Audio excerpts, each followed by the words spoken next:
Welcome back, everybody. Welcome to another episode of Chai Time with Gary. Before we go into the video, we'd like to thank everybody who's subscribed to the channel. And Gary, it's been an amazing 2.5, 3 weeks Dude, with it's 100 subs, man. We're nearly almost there. almost 100. But it's been fantastic. Thank you so much for the love.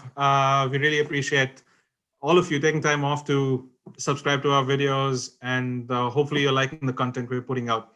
So today's video will focus on, I guess, 4 key points, plus some non-key points as well. But let's start off with Bruno Fernandes, then go to Pogba, discuss about the Newcastle game coming up and other externalities that's been around Manchester United.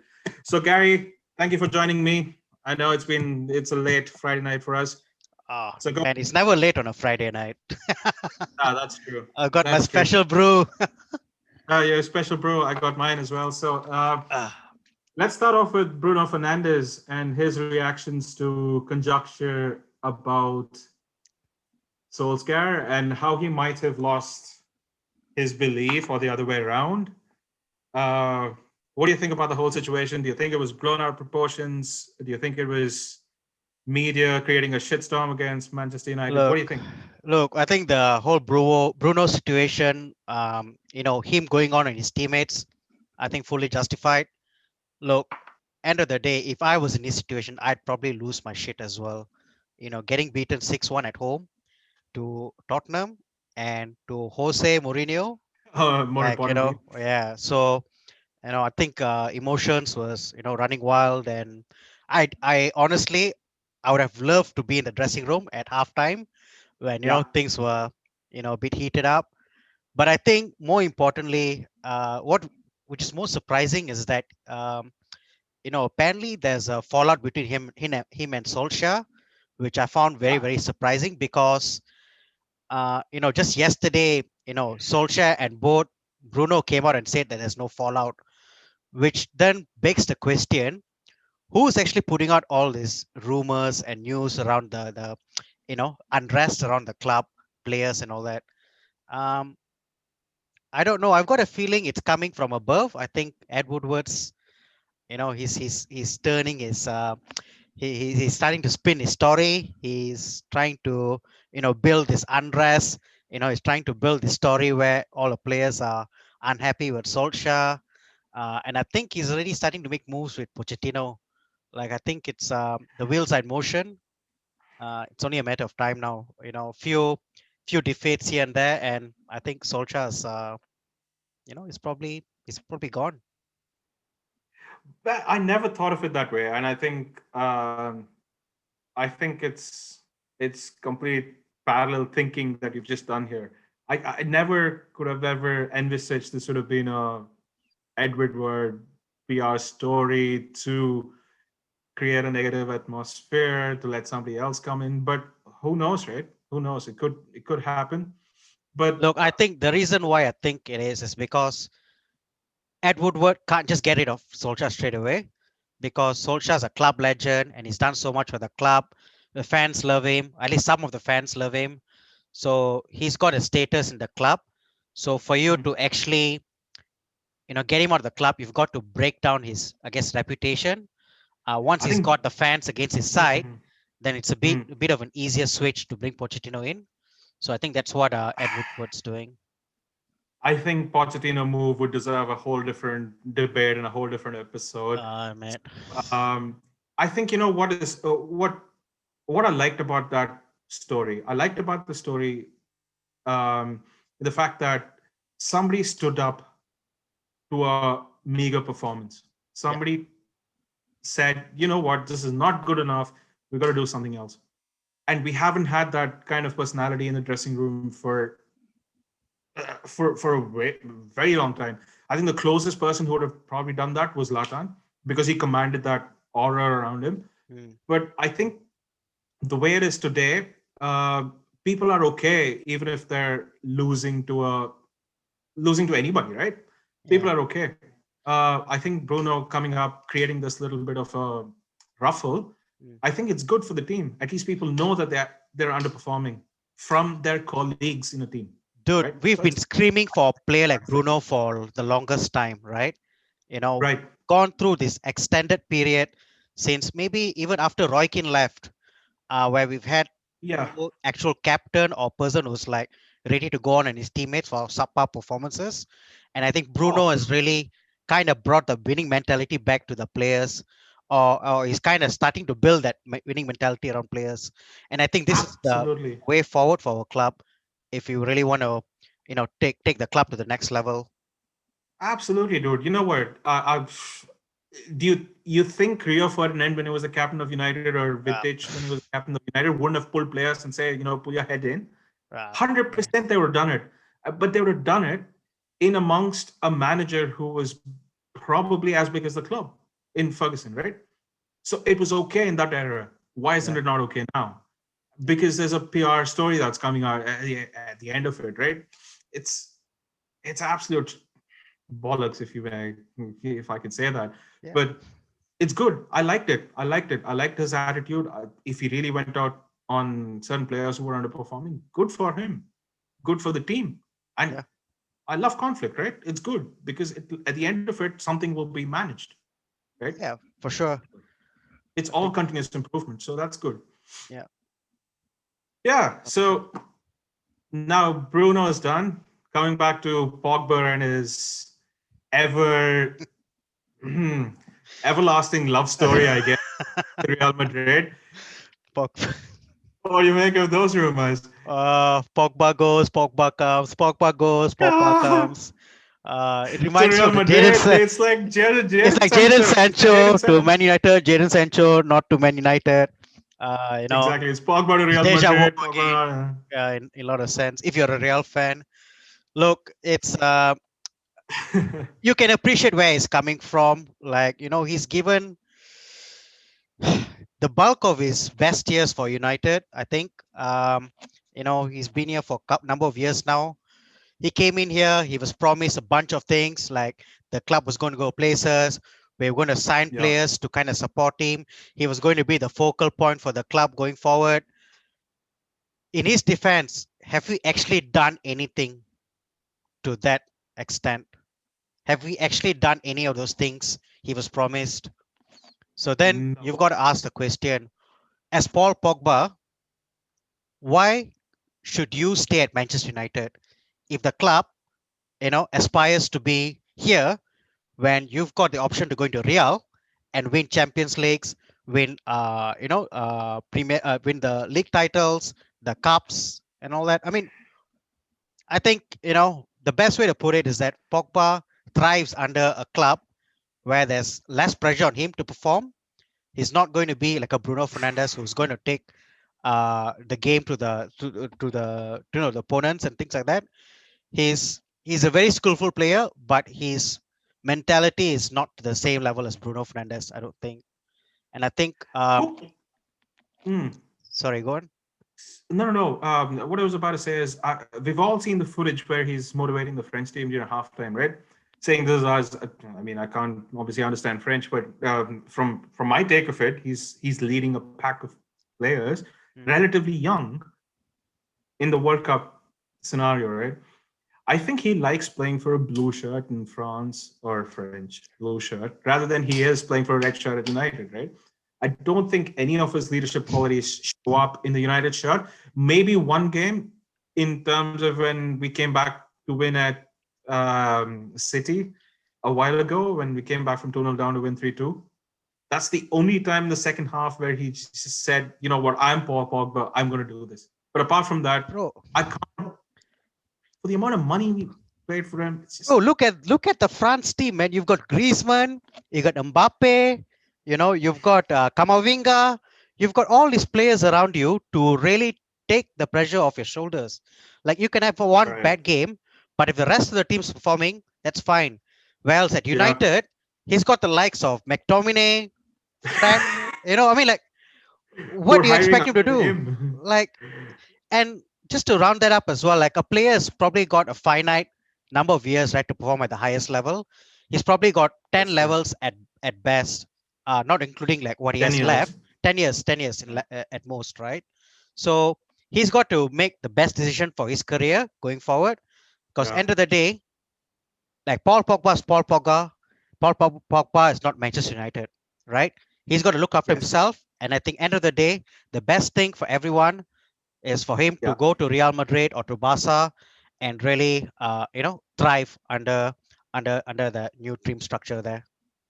Absolutely. I think we need personalities who collectively become united rather than one personality dominating the rest. I think Mm. that's the mistakes in our signings. I think that's the mistakes Yeah, that we've been making over and over again.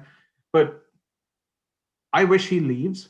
And I think there'll be a breath of fresh air when he goes because people will start thinking they need to contribute more to the team. I think collectively the team will become better. yeah, So yeah, I mean, dude, if he wants to go, he can go, right?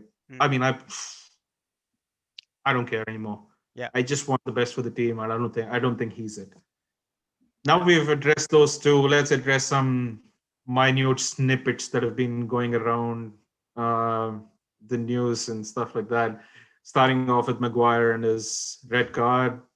Uh, The Dude, Maguire's literally the best way to put it is like, is this roadkill that's been hit by a car, and it's still coming up, right? It's put its and hands doesn't up, it? and then another car is coming from the opposite It's direction an and 18 gets it. wheeler goes against Yeah, it. Yeah, and like literally he's dying there, and Ole Gunnar yeah. Solskjaer is persisting with him for whatever reason.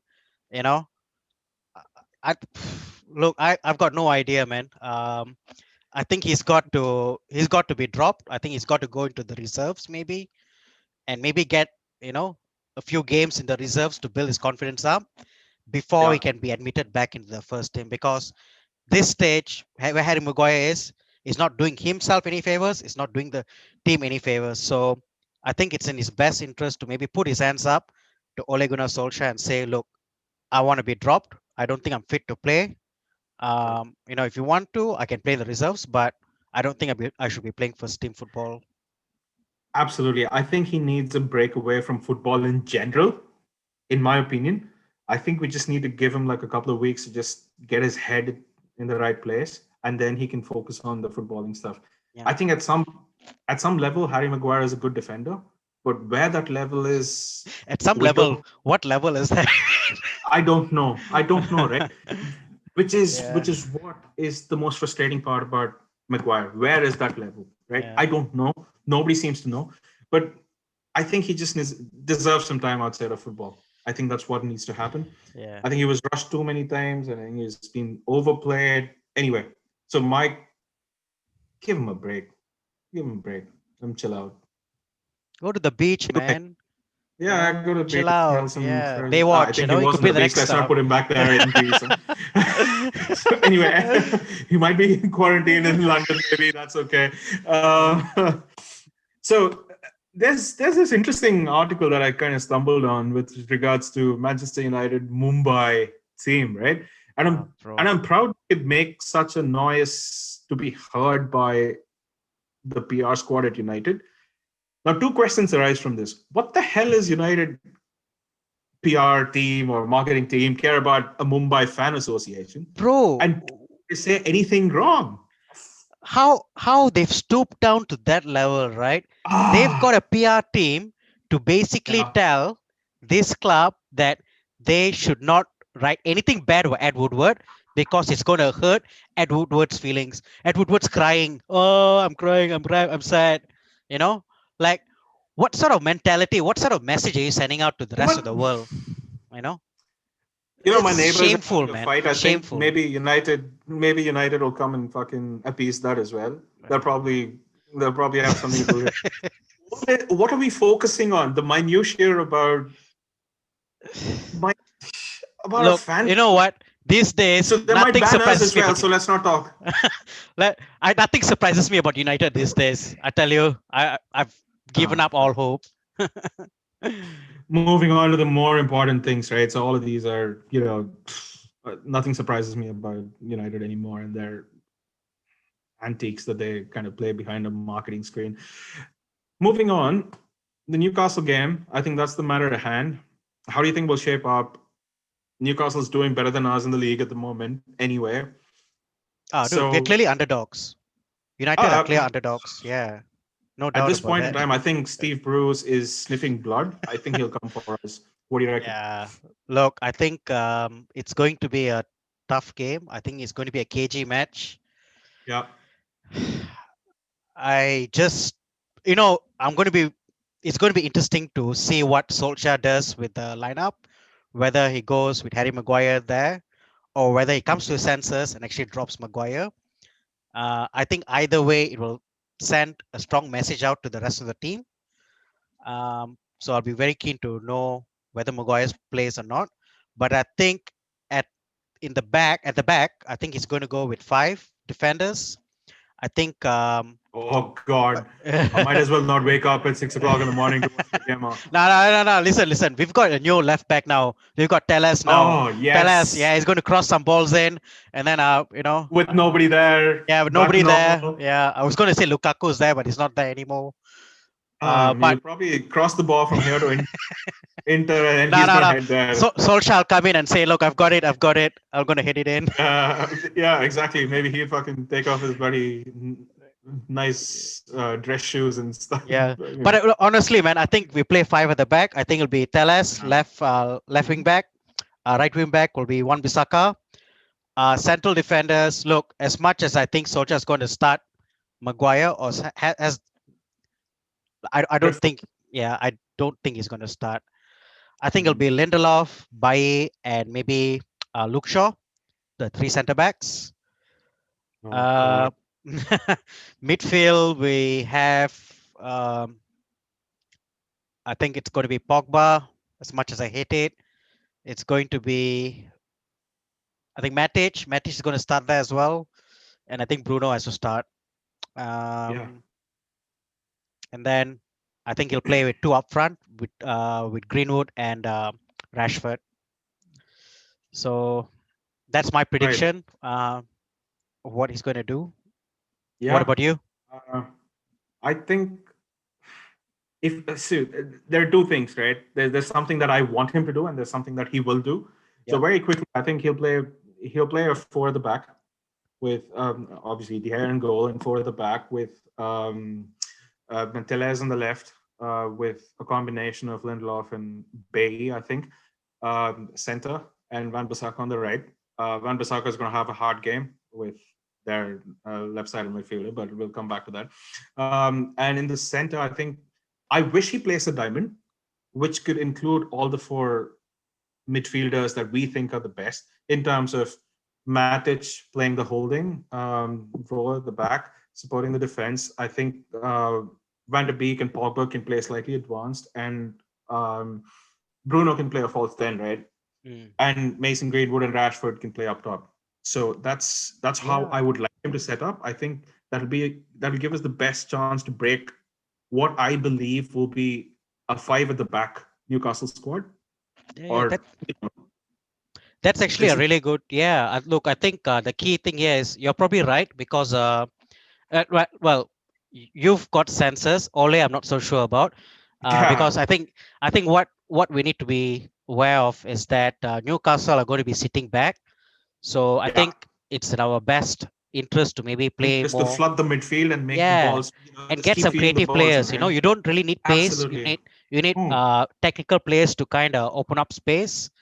And I think Van der Beek has to start. That's right. I really Van der hope he Beek does. has to start. Yeah. I hope he does, because what I'm most worried about, and it'll be like a recipe for disaster, is if he plays the same formation as he would do with Martial up front, right? Put Rashford where Martial usually plays at number 9, no. and then bring in somebody like Dan James or Lingard or Mata to fill in the void, right? That, to me, against what I presume will be a physical game against Newcastle. Yeah. We're going down the Brighton route where we need a magical penalty after the game ends to win the game. Yeah, dude, look. Look, the thing is, I really don't know what he's going to do. He could be super defensive and He could be thinking that Newcastle's like Barcelona or something and go super defensive. Everybody is Barcelona against United at So this stage. I'm going to say, look, I'm going to say, What's your score predictions? 2-0 to United. I think the first one will be a penalty, maybe around the 15-minute mark, and then nothing, and then we'll score another scrappy goal at around the 85th minute or something like that, and then we'll call it good. Fair enough. I'd probably go for a scrappy 1-0. I think it's gonna hit a lot of players, and somebody is just gonna fucking poke it in, right? That's that's what I think. 1-0 to United. Uh, Let me ask you this before we kind of end this call. Did we score from open play this season? Yeah, the Rashford goal, Brighton. Yeah, we did, Brighton, right? but we did not score a winning open goal though. No, we So did not. the Right? last one was a penalty, the one Bruno converted. Yeah, in the Uh, Premier League, yeah, nah, in the we have Premier League, we haven't scored from nah, open play. not yet. No, we only scored one goal from open play. Mm. Let me actually correct that. Yeah, just one. Welcome to United. Shocking, but that's what we had. That's it, man. Thanks for your time. All I'll right. probably catch you after the Newcastle game, right? Yeah. Look, thanks, man. Look, guys. Yeah, if you really enjoyed the video, please hit the subscribe button, and please pass on your comments so we know what you're after, and we can cater our content to match your requirements. So until then, see you the next episode of Chai Time with Gary. See Bye you bye. guys.